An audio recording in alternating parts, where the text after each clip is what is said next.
Oke, Assalamualaikum warahmatullahi wabarakatuh. Kembali lagi dengan saya Supriyadi, founder dari PT TPA. Hari ini saya akan menjelaskan hal-hal pompa terkait dengan booster pump seperti yang kita lihat di sini. Ya. Oke, saya akan bicara overview dari booster pump dulu. Ya. Booster pump adalah pompa yang terdiri dari multi pump, ya, paralel pump, lebih dari satu. Bisa 3, bisa 2, bisa 3, bisa 4, bisa 5, bisa 6, atau sampai 8 bahkan. Tergantung kebutuhan. Pada umumnya untuk penggunaan gedung, ya, commercial building itu antara 2 atau 3. Yang desainnya biasanya di konsultan sering mendesain dengan menggunakan roof tank atau booster yang di atas. Namun ada kalanya booster yang dipakai dari ground tank langsung naik ke gedung. Nah, desain yang seperti ini biasanya lebih dari satu pompa, lebih dari 3 pompa. Oke, jadi overviewnya seperti ini bisa kita lihat, ya. Ada pompa, contoh di sini adalah 3 pompa. Setiap pompa ada manifold atau header suction, discharge header sebelah sana. Ini suction header di sana, discharge header. Kemudian di suction header ada ini. Apa ini? Yaitu dry running indikator yang nanti akan dibaca oleh si kontrol maupun pompa untuk proteksi supaya pompanya tidak terjadi kosong air atau terjadi udara di sini. Yang berikutnya kita bisa lihat di sini ada pompa dilengkapi dengan pressure transmitter. Apa itu pressure transmitter? Ya, ini adalah mendeteksi tekanan. Setting pressure, kita pilih pressure transmitter ini 4 sampai 20 miliampere dengan tekanan 0 sampai 10 bar. Ya. Kemudian berikutnya di sini ada pressure gauge, alat ukur tekanan yang nanti kita bisa cek apakah benar pompa ini running sesuai dengan kita setting di sana. Ya.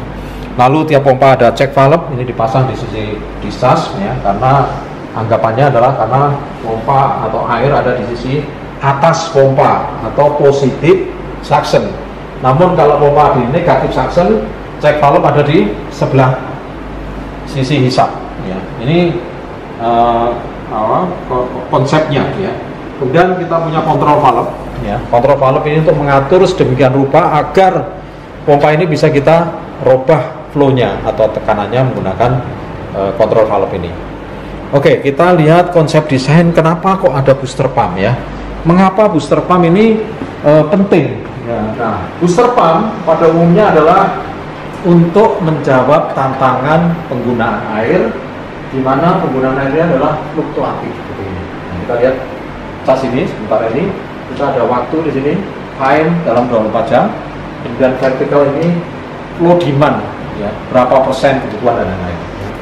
Dan fluktuasi dalam 24 jam, orang tidur malam hari nggak menggunakan air, siang hari mendekati pagi dia mandi, puncaknya mungkin jam 7 jam 8 orang full menggunakan air, kemudian di siang hari akan turun lagi penggunaan air. Kemudian naik pada sore hari, rame-rame orang pada mandi. Ini ibarat kalau kita lihat di apartemen, hotel, ya, seperti itu, ya. Kemudian turun lagi seperti ini. Bentuk kurva ini bisa saja lain-lain tergantung pembukaan keran, jumlah dan lain-lain.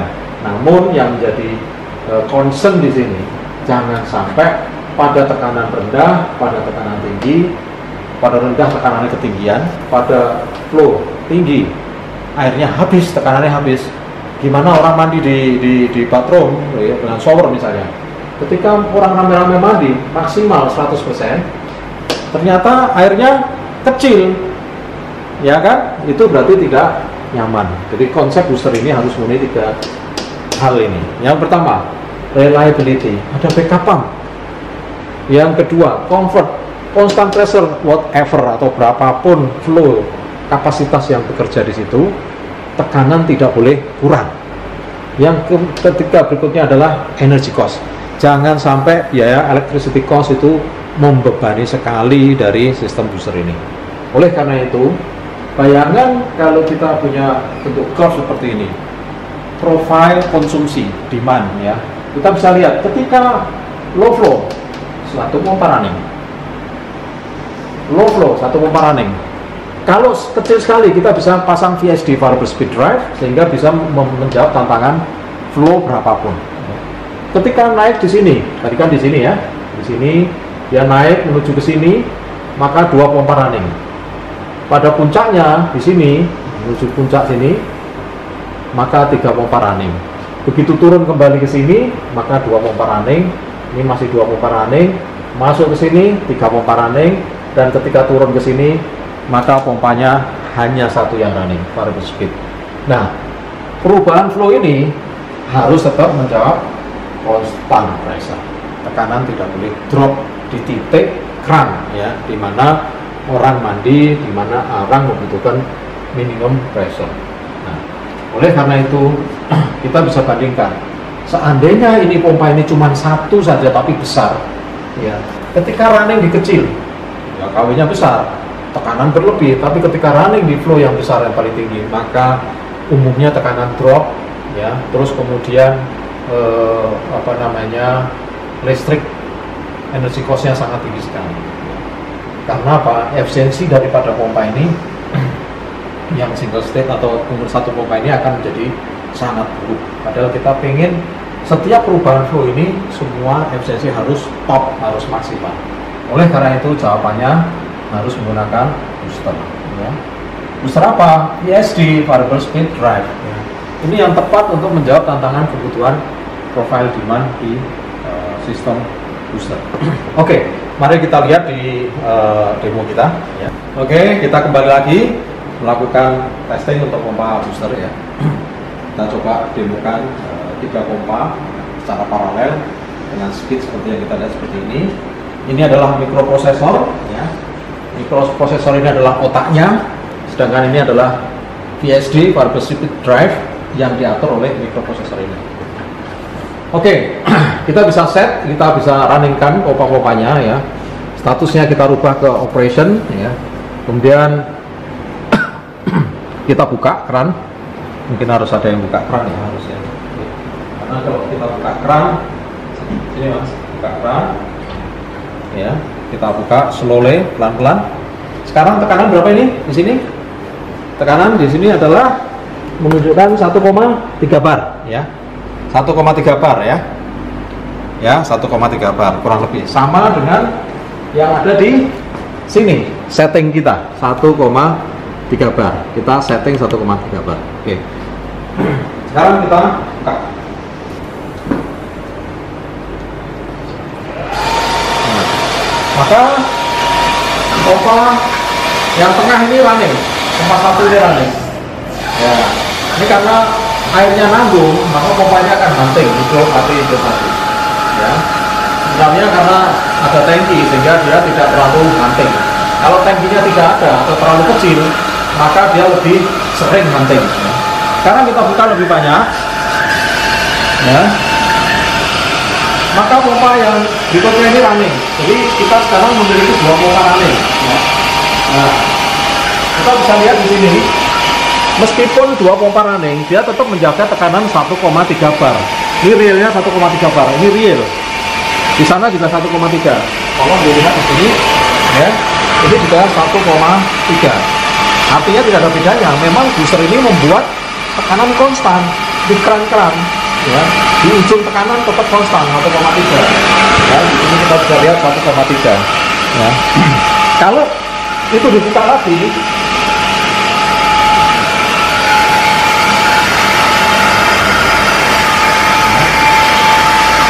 ini juga tetap menjaga 1,3. Ya.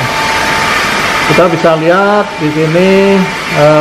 Nah, ini persentase daripada RPM pompa. Jadi pompa ini running di 80% masing-masing. Ya. Sama persis, ya, 80%. Kita buka keran. Ya, kemungkinan kita coba di sini sampai angka ini 83. Coba kita naikkan sampai 100.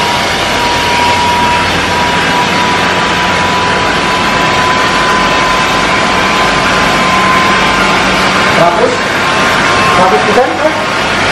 Sudah 100%? 96 ya, kita naikkan lagi ke 100%. Nah, oke. Ini artinya pompa ini running full speed, ya. Running full speed. Pompa ini running full speed, ya. Lalu kemudian kita bisa lihat di sini berapa sih tekanan? Realnya 1,1 bar. Mau dikejar ini. ya, harusnya dikejar sampai pompa berikutnya bantuin supaya mencapai 1,3 bar ya. Tapi karena satu dan lain hal, pompa yang nomor 3 ini ada gangguan teknis, juga tidak bisa support, juga ada maksimalnya. Jadi ini pompa ini sudah bekerja secara maksimal dengan head kurang lebih 1,1 untuk ngejam 1,3. Nah, berapa sih sebenarnya? Kita bisa lihat sini adalah statusnya ya, kita bisa lihat di sini di pressure tanah, di satu sana juga 1,1 ya. Sekarang 1,1 ya, 1,1 kan? Ya, ini juga 1,1 ya, sama dengan yang di sana. Lalu coba kita tutup lagi. RPM akan berkurang ya. Ya, ini akan simultan. Oh belum, coba kita lagi.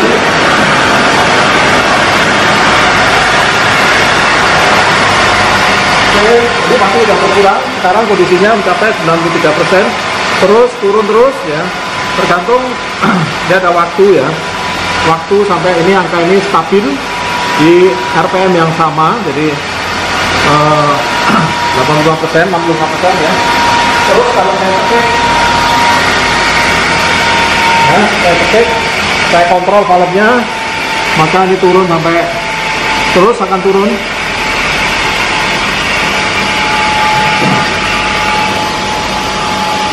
Ya, terus akan turun untuk mempertahankan SP, setting pressure 1,3. Ini pressure value yang terbaca 1,3, jadi sama antara keinginan setting dan hasil daripada kerja pompa ini sama di posisi 66 dan 87%. Ini nanti dua-duanya akan seimbang ya. Ya, ada pada satu titik akan seimbang. Terus kalau saya cek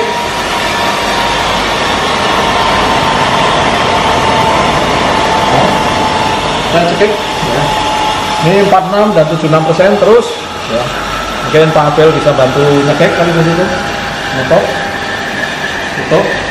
Nah, terus Pak Abel. Nah, sekarang pompa 1 jalan, tinggal pompa nomor 2 ya running. Tinggal pompa nomor 2 ya running. Ini bisa disorot di sini, dilihat lebih dekat. Dari 0%, pompa kedua 61, sekian persen. Tutup terus Pak Iqbal. Tutup. Ya. Ini low flow booster aktif ya. Jadi terus tutup sampai kenceng ya. Nah, ini mati sekarang ya. Mati kenapa? Ada tangkinya. Coba kalau kita tangki, kita tutup seolah-olah tanpa tangki, apa jadinya? Booster tanpa tangki. Di sini saya tutup ya. Ini saya tutup rapat ya. Ini saya tutup rapat ya, saya tutup. Dengan tutup berarti kan tanpa tangki ya. Buka. Pompa 1 jalan.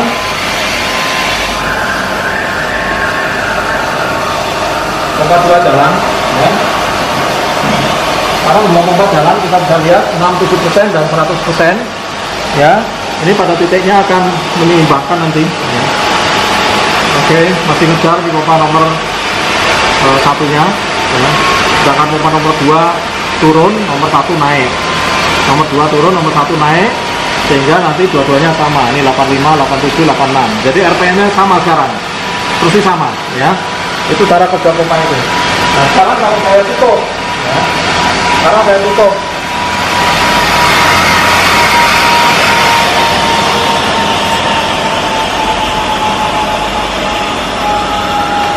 Oke.